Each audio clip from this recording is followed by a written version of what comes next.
된 사람은 그렇게 해야 돼요. 예쁜 계절하면 그걸 하셔야 됩니다. 자, 어둡기만 했던 사사시대 말기에 어머니의 기도와 함께 태어났던 사무엘을 통해서 이스라엘의 새로운 시대가 열리기 시작합니다. 그런데 사무엘이 성장을 해서 그의 그 첫 사역을 시작하면서 사무엘상 7장 3절 말씀을 보면 사무엘이 이스라엘 온 족속에게 말하여 이르되 만일 너희가 전심으로 여호와께 돌아오려거든 이방 신들과 아스타롯을 너희 중에서 제거하고 너희 마음을 여호와께로 향하여 그만을 섬기라. 그리하면 너희를 블레셋 사람의 손에서 건져내시리라. 이런 말씀을 합니다. 너희가 우상에서 돌이켜서 그 방향을 하나님께로 향해라. 이스라엘 백성들이 지금 당면한 문제는 이스라엘 백성들이 생각할 때는 블레셋 사람들의 공격이에요. 블레셋 사람들이 우리를 공격하는 것이 너무 큰 문제였어요. 그런데 선지자 사무엘을 통해서 야, 블레셋 사람이 너희를 공격하는 것이 문제가 아니라 진짜 문제는 너희가 하나님을 등지고 있는 것, 우상을 따라가는 것, 그것이 문제다. 그러면서 선지자 사무엘은 사무엘상 7장 5절에서 우리가 너무나 잘 아는 선포를 하죠. 사무엘이 이르되 온 이스라엘은 미스바로 모이라. 내가 너희를 위하여 여호와께 기도하리라 하며 이런 말씀이 있습니다. 우리가 소위 미스바 대성회 이렇게 부르기도 하는 거룩한 집회가 이제 사무엘 선지자를 통해서 선포되는 거예요.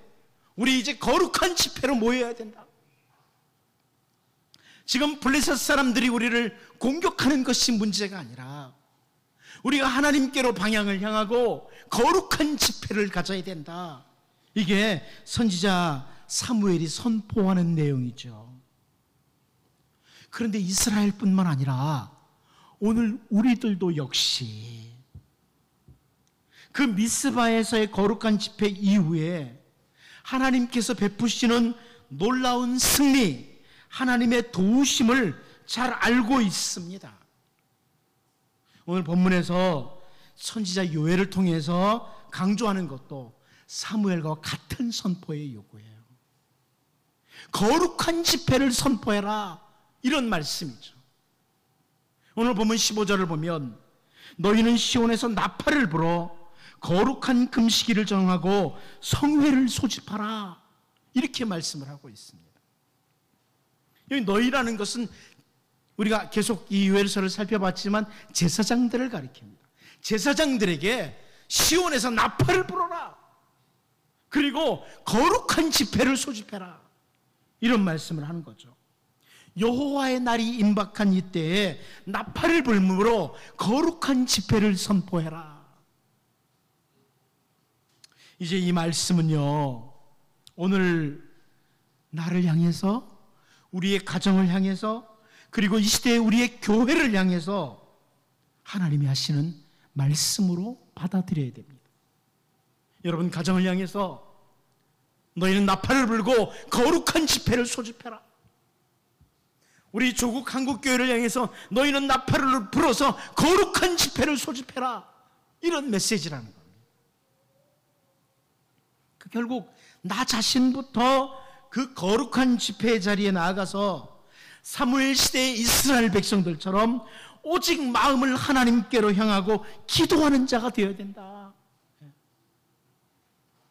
이제 오늘 본문을 살피면서요, 그 유다의 요아스 왕 때에 주어진 메시지 정도가 아니라 오늘 나에게 주시는 말씀이다. 오늘 여러분 가정에 주시는 말씀이다. 이렇게 받아들이면서 우리 모두가 거룩한 집회에 나아가는, 하나님이 말씀하신 거룩한 성회를 소집하는, 그래서 하나님 앞에서 신실한, 결국은 이스라엘 백성들에게 주셨던 것처럼 진정한 승리를 경험하는, 하나님이 주시는 참된 승리를 맛보는 우리 모두가 될 수 있기를 원합니다. 첫 번째로 우리는 오늘 본문에서 한 사람의 예외도 없이 이것을 보게 돼요. 우리 본문 16절을 같이 다시 한번 읽어보도록 하겠습니다. 읽어봅니다. 시작. 백성을 모아 그 모임을 거룩하게 하고 장로들을 모으며 어린이와 젖먹는 자를 모으며 신랑을 그 방에서 나오게 하며 신부도 그 신방에서 나오게 하고 하면 다 모이도록 하는 거죠. 특별히 여기 장로들이라는 표현이 나오는데, 물론 이 단어는 백성들 가운데 장로들을 가리킬 수도 있다고 볼 수 있습니다. 그런데 바로 뒤에 어린이와 젖먹는 자도 나와라 하는 표현을 볼 때 이 장로라는 자켄이라고 하는 히브리어 단어는 그냥 단순히 백성들의 지도자로서의 장로뿐만 아니라 나이가 드신 분들, 이런 의미로 해석이 가능한 겁니다. 그쪽 해석이 더 좋은 거죠. 자켄이라는 히브리어 단어는 장로라고 번역도 가능하고 나이 든 분들, 이렇게도 번역이 가능해요. 그런데 뒤에 바로 어린이와 젖먹는 자도 모아라 하는 걸 볼 때 이 단어는 현재 나이 든 분들, 이렇게 표현하는 게 더 좋겠다. 나이 드신 분들이나 어린이나 신랑이나 신부나 다 모여야 된다, 이런 말씀이죠. 모이는 목적도 분명합니다. 거룩한 모임입니다. 백성을 모아 그 모임을 거룩하게 하고, 거룩한 모임, 세상 사람들과 똑같은 그런 모임 아니에요. 친목회도 아니고요, 무슨 동호회도 아니에요. 하나님의 백성들로 하나님 앞에 나오는 구별된 모임이라는 거예요. 거룩하다는 의미를 제가 자주 설명했지만 그것은 구별됐다는 거예요. 이 세상과 구별됐다, 죄인들과 구별됐다, 악한 세상과 구별됐다, 그런 말씀이죠. 선지자 요엘을 통해서 이렇게 젖먹이까지 다 모이도록 하는 것은 그들이 점점 자라면서 신앙의 바른 태도를 가져야 될 필요를 알고 있기에 이렇게 표현을 하는 거예요. 여러분, 어린아이라고 무시하면 안 됩니다. 교회에 어린아이라고 무시하면 안 됩니다. 그들도 모여야 됩니다. 너 애들은 집에 있어, 이게 아닙니다. 어린아이들도 이 거룩한 모임에 모여야 되는 거죠. 그게 하나님의 은혜를 경험하는 길이에요. 우리는 그 회개할 것을 선포할 때 나는 괜찮다고, 이런 생각, 정말 회개해야 될 사람은 바로 저 사람들, 누구누구라고, 우리 집에 그 사람이라고, 나는 아니고, 이런 생각을 가지거든요. 조국 교회가 이렇게 오늘 이렇게 어두운 것은 저 몇몇 목사들 때문이라고, 이런 생각과 함께 나는 회개의 자리에 설 필요가 없다, 이런 생각들을 종종 합니다. 아닙니다. 나는 회개할 자가 아니다. 아닙니다. 우리 모두가 합니다. 우리가 이미 잘 알고 있는 다니엘의 경우를 한번 볼까요? 다니엘 9장 3절 말씀을 보면 내가 금식하며 베옷을 입고 죄를 덮어쓰고 주 하나님께 기도하며 간구하기를 결심하고 그럽니다. 이스라엘이 범죄함으로 포로지에 끌려왔음에도 불구하고 다니엘이 내가 금식하며 베옷을 입고 죄를 덮어쓰고 그래요. 사실 우리는 다니엘을 잘 알잖아요. 우리는 다니엘서를 볼 때 이 깨끗한 사람, 이 구별된 사람, 이 하나님의 사람, 이런 것들을 계속 보게 되거든요. 그런데 다니엘은 자기가 금식을 해요. 내가 금식하며 베옷을 입고 내가 죄를 덮었었다, 이렇게 표현을 하고 있습니다. 너희들이 회개하라가 아니에요. 우리 가정에 이렇게 문제가 있는 것은 우리 남편 때문이야, 우리 자녀들 때문이야, 누구 때문이야가 아니고 내가 금식하며 내가 베옷을 입고 내가 죄를 덮어쓰고, 이런 겁니다. 이게 거룩한 백성의 모임, 다시 말해서 거룩한 집회에 나오는 자세예요. 나부터라는 거죠. 한 사람의 예외가 없다는 거예요. 나는 예외가 아니라는 거예요. 다니엘서 9장 4절 5절 말씀을 보면 다니엘이 이렇게 기도를 해요. 내 하나님 여호와께 기도하며 자복하여 이르기를 크시고 두려워할 주 하나님, 주를 사랑하고 주의 계명을 지키는 자를 위하여 언약을 지키시고 그에게 인자를 베푸시는 이시여. 그 다음에 뭐라고 합니까? 우리는 이미 범죄하여요. 우리는, 자기가 포함되는 거예요. 우리는 이미 범죄하여 패역하며 행악하며 반역하며 주의 법도와 규례를 떠나 싸우며. 하나님, 이스라엘 백성들이 그랬어요. 우리의 선조들이 그랬어요. 이게 아니고 우리는, 자기가 포함되는 거예요. 회개의 기도를 다니엘이 하고 있어요. 이 백성이 포로지에 온 것은 바로 나를 비롯한 우리 문제입니다. 이렇게 가지는 거죠. 여러분, 가정에 문제가 있나요? 하나님의 은혜를 기다리나요? 그렇다면 하나님, 우리 가족의 누구, 이게 아니고 나와 우리 가족이에요. 우리 모두가 다 함께 회개의 기도를 하는 거죠. 오늘 우리가 정말 주님이 베풀어 주시는 은혜를 경험하기를 원하는, 하나님의 사랑, 하나님의 은혜를 베풀어 주시는 자리를 우리가 서기를 원한다면 나부터 예외 없이 정말 할 수 있다면 우리 모든 가족이, 우리 모든 교우들이, 조국 교회 성도들이 거룩한 집회, 거룩한 모임에 나와야 한다는 겁니다. 누군가 다른 사람의 잘못, 죄를 지적하는 일은 정말 쉽습니다. 여러분, 누군가의 죄를 지적하는 일처럼 쉬운 게 없어요. 우리 조국이 이렇게 된 것은 누구 때문이야? 누구 때문이야? 이건 너무 쉬워요. 아무나 다 할 수 있는 일이에요. 그런데 이 모든 어두움에는 바로 내가 있다는 거, 이 자세를 가지는 것은 쉽지 않습니다. 목사인 저도 마찬가지예요. 우리 조국교회가 왜 어딘가, 몇몇 목사들 때문이야, 이런 생각을 가지는 것은 너무 쉬워요. 그런데 하나님이 조국교회 어두움에 그 주역에는 제가 있습니다. 이 못난 목사가 있습니다.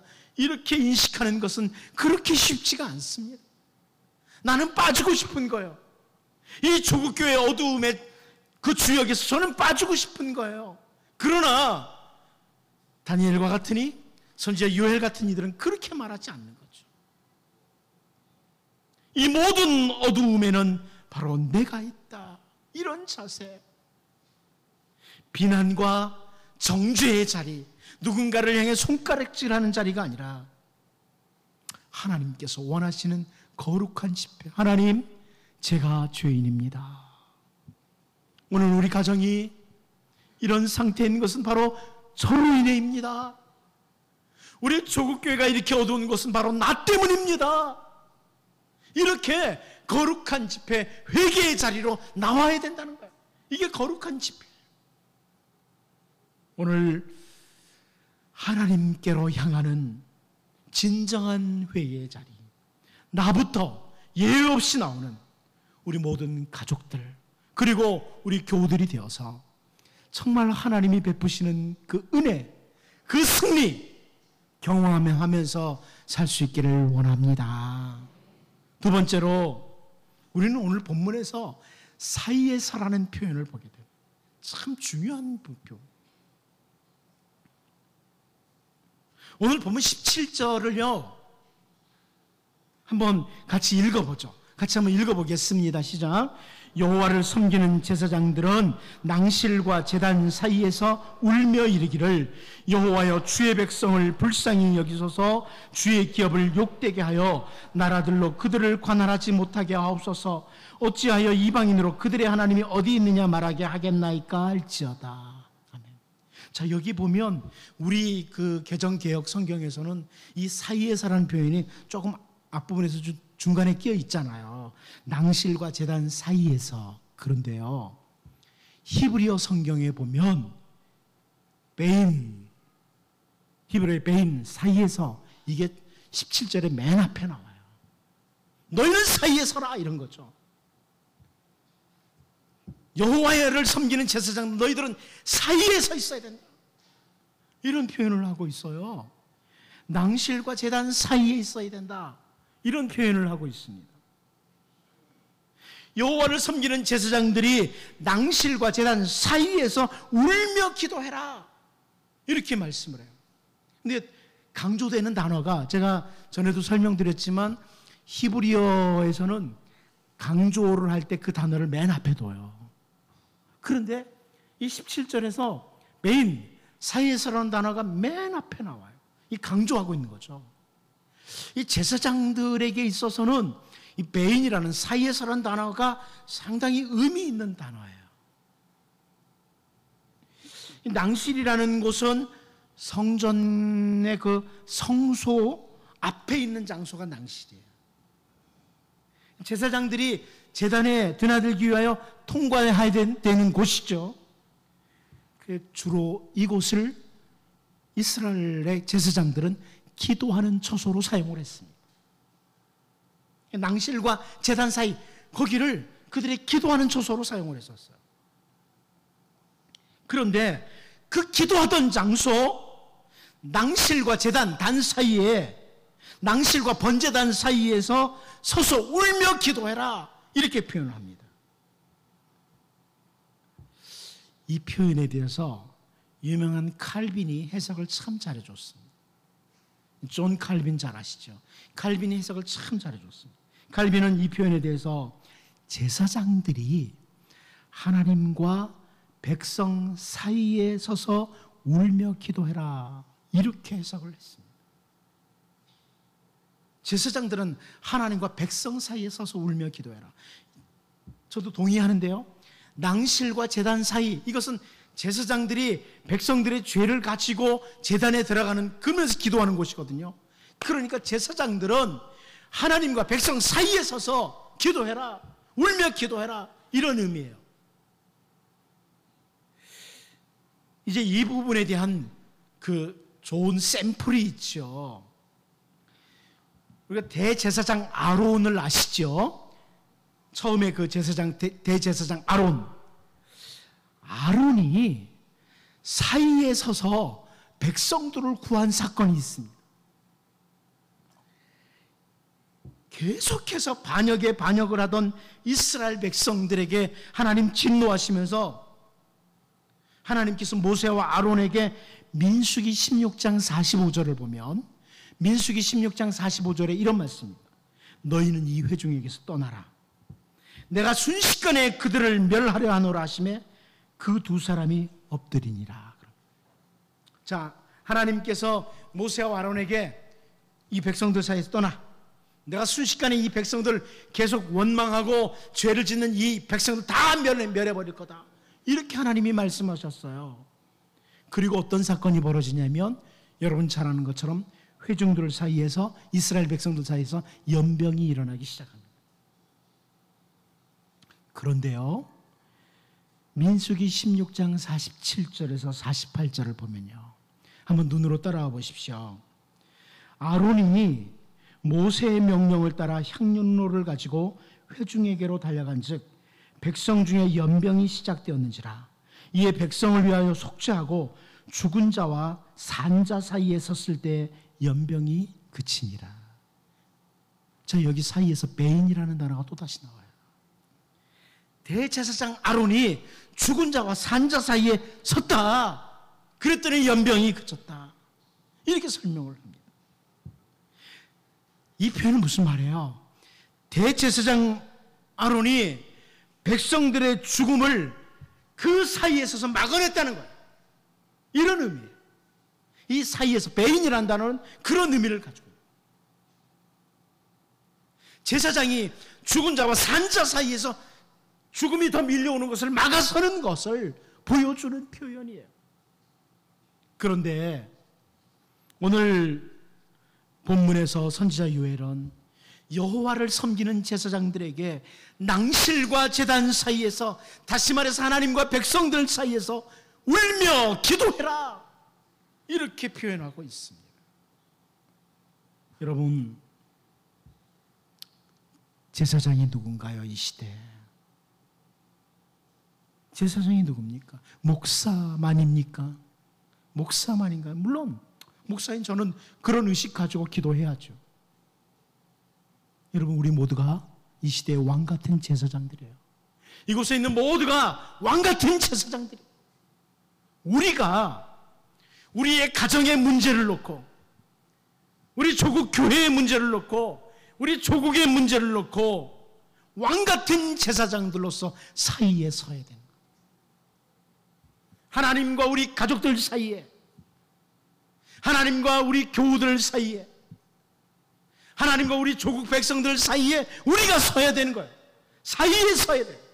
울며 기도해야 되는 거예요. 우리가 온몸으로 사이에 서서 기도로 막아내는 겁니다. 여러분, 아직 기도할 수 있을 때 사무엘처럼, 다니엘처럼, 그리고 신실한 주님의 백성들처럼 우리의 가족과 교회와 그리고 조국을 위해서 사이에 서서 기도하는 왕같은 제사장들로 우리 모두가 살 수 있기를 원합니다. 마지막 한 가지 더 보겠습니다. 드려야 할 기도가 있습니다. 여러분, 가정의 문제를 놓고 조국 교회 문제, 조국의 문제를 놓고 사이에 서서 우리가 드려야 될 기도가 있는 거죠. 그 거룩한 모임의 자리에서 백성들을 대표해서 제사장들이 드려야 될 기도가 선지자 유엘을 통해서 우리에게 설명되고 있어요. 우리 17절 같이 한번 다시 읽어봅니다. 봅니다. 시작. 여호와를 섬기는 제사장들은 낭실과 제단 사이에서 울며 이르기를 여호와여 주의 백성을 불쌍히 여기소서, 주의 기업을 욕되게 하여 나라들로 그들을 관할하지 못하게 하옵소서. 어찌하여 이방인으로 그들의 하나님이 어디 있느냐 말하게 하겠나이까 할지어다. 우리가 기도해야 될 내용이 세 가지로 나옵니다. 간단하게 보겠습니다. 첫 번째는 주의 백성을 불쌍히 여기소서입니다. 여러분, 가정의 문제를 놓고, 조국 교회의 문제를 놓고, 조국의 현실을 놓고 제사장에게 특별한 기도를 드리는 게 아닙니다. 오직 하나님의 긍휼, 하나님 우리 가정을 불쌍히 여기소서, 하나님 우리 조국 교회를 불쌍히 여기소서, 하나님 우리 조국을 불쌍히 여기소서, 이거예요. 불쌍히 여기소서. 우리에게 소망이 있을 수 있는 이유는 단 한 가지, 하나님의 긍휼로 인함입니다. 하나님 긍휼히 여겨주십시오. 선지자 예레미야도 소망을 가지고 기도하는 근거가 바로 긍휼이었어요. 하나님의 긍휼, 이것을 가지고 기도하는 거예요. 그래서 예레미야가 3장 21절 22절을 보면 이것을 내가 내 마음에 담아두었더니 그것이 오히려 나의 소망이 되어 싸움은 여호와의 인자와 긍휼이 무궁하심으로 우리가 진멸되지 아니함이니이다, 이렇게 말해요. 하나님의 인자하심과 긍휼이 여기심, 불쌍히 여기심, 이것으로 인해서 제가 소망이 있습니다. 우리의 가정의 소망도, 우리 조국 교회의 소망도, 우리 조국의 소망도 한 가지, 주님의 인자와 긍휼, 긍휼히 여기심, 불쌍히 여기심. 여러분이 사이에 서서요, 가정에서, 교회에서, 조국에서 사이에 서서 하나님 긍휼히 여겨주십시오, 불쌍히 여겨주십시오, 이렇게 기도하는 자들로 설 수 있기를 바랍니다. 두 번째는요, 주의 기업임을 기억해달라고 기도하는 겁니다. 주님의 기업임을 기억해달라고. 모세도 그렇게 기도했죠. 모세도 신명기 9장 26절 말씀을 보면 여호와께 간구하여 이르되 주 여호와여, 주께서 큰 위엄으로 속량하시고 강한 손으로 애굽에서 인도하여 내신 주의 백성 곧 주의 기업을 멸하지 마옵소서. 주님의 기업입니다. 제가 전에 히브리어를 설명드렸어요. 기업이 뭐라고요? 나할라입니다. 기억나세요? 나할라, 주님의 나할라, 주님의 기업. 이스라엘 백성은 주님의 기업이에요. 여러분은 주님의 기업입니다. 주님의 기업인데요. 여러분도 사업을 하면서 자기 기업은 망하지 않도록 하려고 하잖아요. 그런데 우리가 주님의 기업이에요. 우리 가정이 주님의 기업이에요. 우리 교회가 주님의 기업이에요. 그러니까 하나님 기억해달라. 주님의 기업을, 주님의 나할라를 기억해 주십시오, 이렇게 기도하는 거예요. 모세도 그렇게 기억한 거예요. 하나님, 주님의 백성을 망하게 하시면 안 됩니다. 주님의 기업입니다. 이렇게 말하는 거죠. 오늘 선지자 요엘은 주님의 기업인 이스라엘이 이방 나라의 조롱거리가 되지 않도록, 이방 나라가 다스리는 백성들이 되지 않게 해달라고 기도를 하는데, 주님의 기업임을 기억해달라. 이제 여러분의 가정의 문제를 놓고, 조국 교회 현실을 놓고 기도하실 때 주님의 기업임을 기억해 주십시오. 이렇게 기도할 수 있기를 바랍니다. 마지막 한 가지의 세 번째 기도가 있죠. 우리로 인하여 하나님을 욕되게 하지 않도록 기도를 하고 있습니다. 그렇게 기도하라는 거예요. 하나님, 우리로 인해서 하나님을 욕되게 되지 않게 도와주십시오. 선지자 에스겔을 통해서 이런 말씀을 주셨어요. 에스겔 36장 20절이죠. 그들이 이른바 그 여러 나라에서 내 거룩한 이름이 그들로 말미암아 더러워졌나니 곧 사람들이 그들을 가리켜 이르기를 이들은 여호와의 백성이라도 여호와의 땅에서 떠난 자라 하였습니다. 무슨 말이에요? 우리의 삶이, 우리의 가정이 조국교회가 넘어지고 죄에 빠지고 실패하고 그러므로 인해서 하나님의 이름이 더러워졌다는 거예요. 어떻습니까? 조국교회가 죄의 길로 달려가므로 세상 사람들이 하나님의 이름을 욕되게 하잖아요. 어떻게 예수 믿는 사람들이 저럴 수 있어? 이러면서 말입니다. 그래서 그렇게 기도하라는 거예요. 우리로 인하여 하나님을 욕되게 하지 않게 도와주십시오. 하나님, 우리 가정은 믿는 가정입니다. 우리 가정으로 인해서 하나님의 이름이 욕되게 되지 않게 도와주십시오. 우리 조국교회를 긍휼히 여기셔서 우리 조국교회가 하나님의 이름을 욕되게 하지 않게 도와주십시오. 기도하라는 것입니다. 오히려 하나님의 이름을 영어롭게 하는, 저 가정을 보니 하나님 살아계시네. 상암교회 성도들을 보니까 하나님 살아계시네. 이런 일이 벌어져야 된다는 거예요.